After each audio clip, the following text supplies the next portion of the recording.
American Broadcasting Company presents The Carmel Myers Show, an intimate visit with a star of screen, musical comedy stage, and radio. And this is your hostess, Carmel Myers. That's me. Hello. Won't you come into my living room and make yourself at home and relax? I've got a surprise guest for you this evening. But right now, it's story time. You know, now that all the big studios have such well-organized publicity departments, it's wonderful. But when we were making pictures, we used to order our own publicity men and have them write stories about us when things got slack. I remember once my mother and I were going out to lunch at the Trocadero, which was then the very fashionable place in Hollywood to go. And my publicity man rang up and said, "I'll meet you there in 5 minutes." Well, he joined us at the table, and he said to me, "Order oysters." And I said, "I don't like oysters. I've ordered tomato juice." He said, "Order oysters and chew carefully." It was a warm day. I thought he was acting a little silly, but I ordered oysters. And after a few bites, I bit into something hard.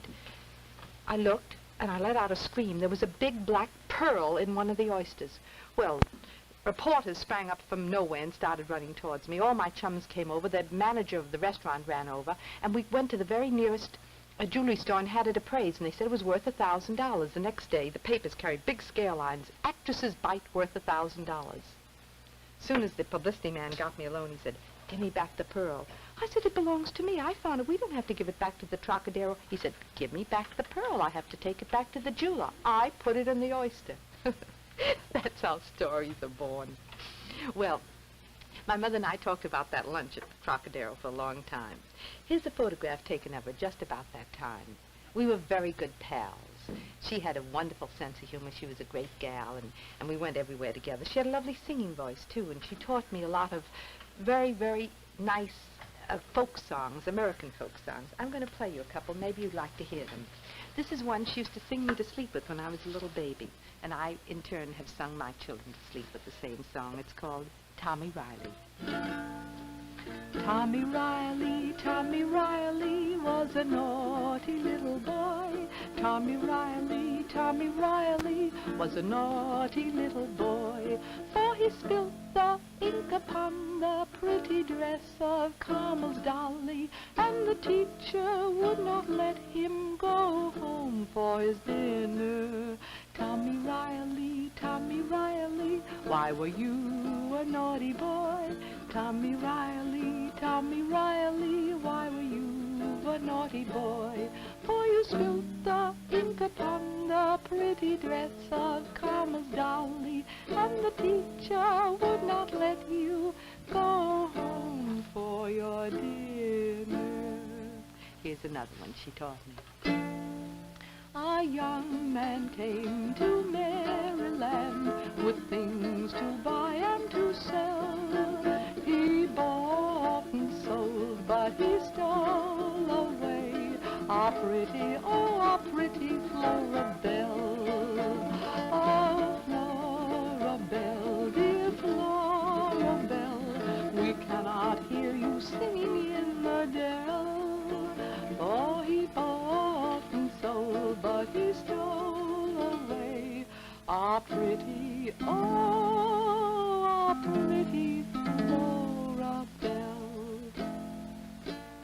Sweet, aren't they? Now, I told you we were going to have a surprise guest. I want to tell you something about her first before I introduce you. She's a girl who made a great success, first on the stage, then she came to motion pictures and she duplicated that success. Then she had a great success in the concert field, then radio and television. That covers about all of the entertainment field, and she's a great girl and a very dear friend of mine. I know you'll enjoy meeting her. Jeanette MacDonald. Hello, Jeanette. Hello, Carmel. It's so good to see you. It's Nice. so wonderful for you to be here. Nice to be here, Carmel. You know, Jeanette, I was thinking over all the things we used to do together in California and the Yes. parties we went to. Mhm. And when I look back, they were all kind of fun parties. Oh, of course they were fun. I remember one party in particular.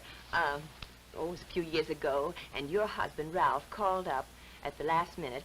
As a matter of fact, the party was scheduled for Saturday, Yes. and he called up Friday and said, "Miss MacDonald, this is the head of the Musicians' Union." And I said, "Yes." He said, "Well, I wanted you to know that the musicians will be right over." Well, before I could answer, he had hung up. Then few minutes later, he called back and said, "Oh, Miss McDonald, I forgot to tell you, this is the head of the musician again, union. He said, I forgot to tell you that the musicians are all going to wear full dress evening clothes, and I hope you'll have a lovely time." Hung up again. Well, I was nearly frantic by then because the party was Saturday, this was Friday. Yeah. Well, the third time he called, he said, "Oh, Miss MacDonald, I just wanted you to know." Well, before he could say anything, I said, "But just a minute. The party isn't until tomorrow night. What will I do with the musicians tonight?" He said, "You just keep them rehearsing until you're ready for them."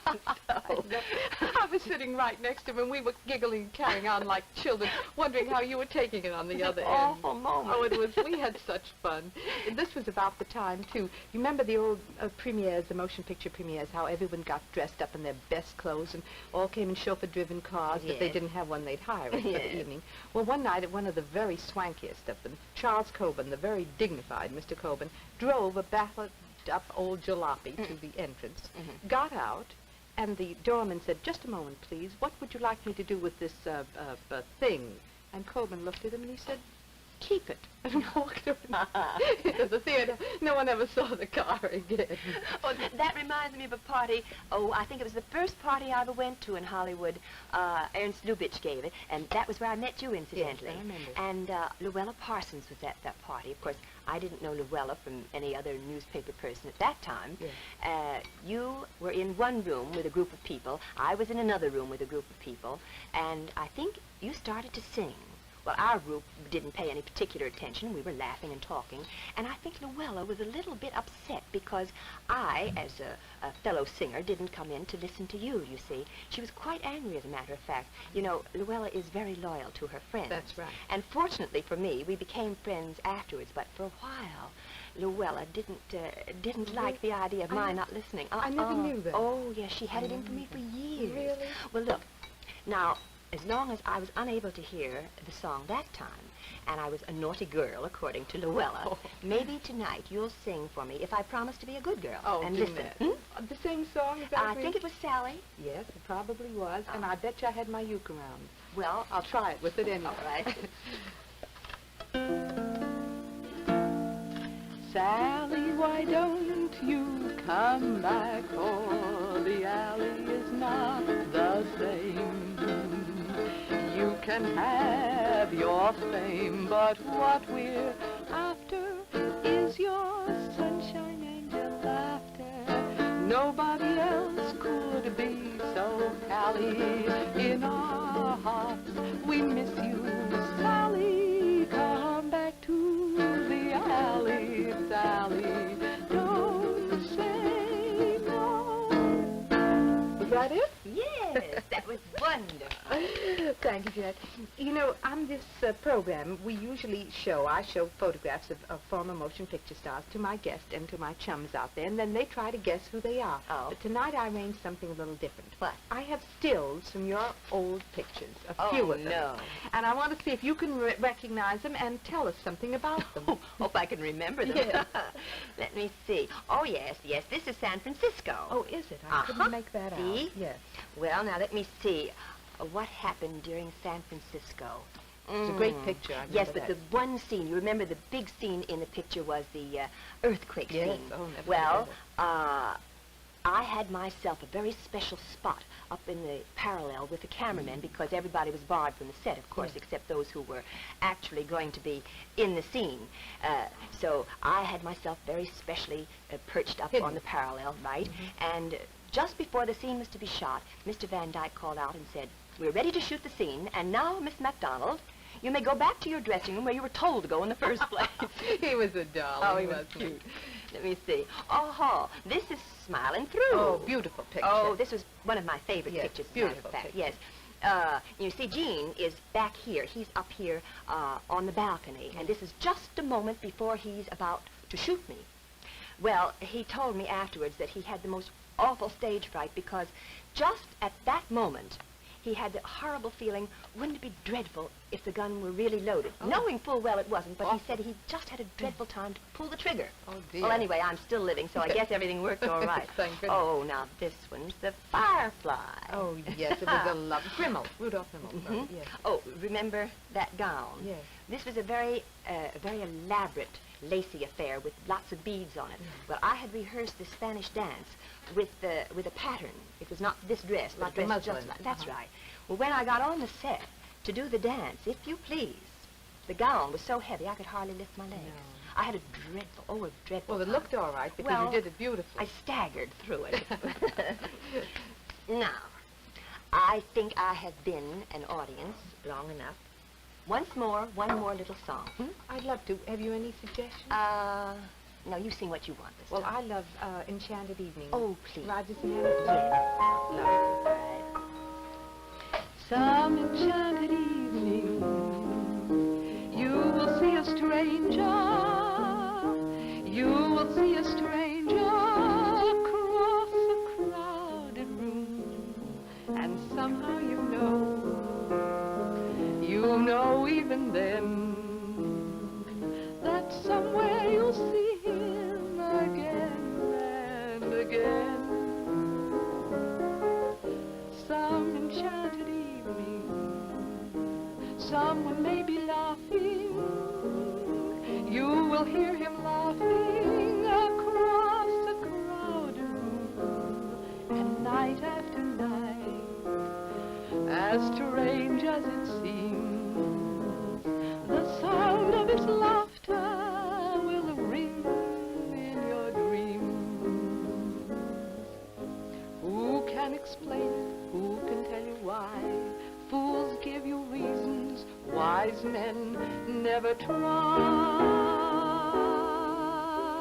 Some enchanted evening, you may see your true love. You may see your true love across a crowded room. Then fly to his side and make him your own. Or all through your life you may dream all alone. Once you have found him, never let him go. Once you have found him, never let him go. Thank you, Your Jeanette. voice is lovely, Carl. Thank you very much, coming from you. And thanks for being here. You're really a good sport. That was I fun, loved Carl. it. And will you give my best to Jean? Yes, I will. And I'll my be seeing you in a friends few in minutes. California. You bet I will. That's about all the time we have for now, ladies and gentlemen. Thank you so much for being with us. I hope you'll join us next week when that very entertaining and clever young lady, Dorothy Fields, will be our guest. Until then, I'll be seeing you.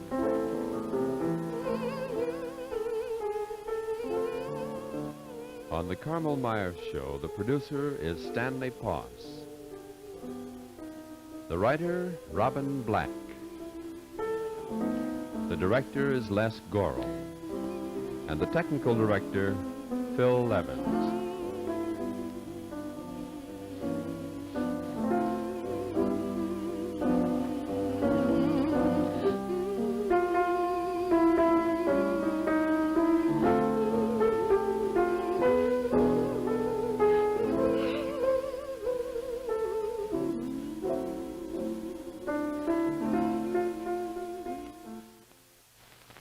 The preceding program, originally telecast by ABC in New York, has come to you by special video recording. This is ABC, the American Broadcasting Company.